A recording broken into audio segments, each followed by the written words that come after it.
This is Deblina নু, যাকে তোমাদের মধ্যে অনেকেই তার গান, তার লাইভ পারফরমেন্স এবং তার ফেসবুকে ডেইলি ব্লগের জন্যই চেন। বাট রিসেন্টলি সে তার একটা লাইভ ভিডিওর পর থেকে প্রায় সবার চর্চার বিষয় হয়ে উঠেছে, কারণ তার সেই লাইভে সে তার জীবনের সমস্ত দিকে চলতে থাকা বিভিন্ন সমস্যার কথা বলতে থাকে। মোট কথা তিনি জানান যে তিনি ভালো নেই। আমি ভালো নেই, আমি সারাক্ষণ নাটক করে যে আমি ভীষণ ভালো রয়েছি, ভীষণ হ্যাপি আমি, but I am not happy.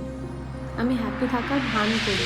এবং এটাও স্পষ্ট বোঝা যাচ্ছিল যে সে তার লাইফ, তার রিলেশনশিপ এবং তার ইনলসদের নিয়ে ফেড আপ, কারণ সে বারবার চেয়েছিল যে সবাইকে একসাথে নিয়ে থাক, বাট বারবার চাওয়ার পরেও সেটা কখনোই পসিবল হয়নি। এন্ড সে এটাও বলে যে এই যে সারাদিন একটা মেকআপ করা এবং হাসি মুখ নিয়ে তার ভ্লগে এবং বিভিন্ন ছবিতে নিজেকে তুলে ধরে, সে সবই মিথ্যা, কারণ ভেতর থেকে সে একদমই খুশি নয়। এন্ড তার সেই লাইভের শেষে সে এটাও বলে যে তাকে নিয়ে কয়েকদিনের মধ্যেই কোনো নিউজ আসতে পারে। এন্ড সারপ্রাইজিংলি সেই লাইভ শেষ হওয়ার পরের দিনই তার বন্ধু এবং ভ্লগার সায়কের পোস্ট করা ছবিতে তাকে হসপিটালের বেডে শুয়ে থাকতে দেখা যায়, যার মানেটা নিশ্চয়ই তুমিও বুঝতে পারছো। আর এই ঘটনা আবারও আমাদের চোখে আঙুল দিয়ে দেখিয়ে দিল যে যেটা দেখা যায় সেটা সবসময় সত্যি নয়। সেলিব্রিটিদের এরকম ল্যাভিশ এবং হ্যাপনিং লাইফস্টাইলের পেছনে একটা অন্ধকার দিকও থাকে। আর এর থেকেও আশ্চর্যের বিষয় হলো অনেকের মতে এই পুরো ঘটনাটাই নাকি একটা পাবলিসিটি স্টান্ট। তোমার কি মনে হয়?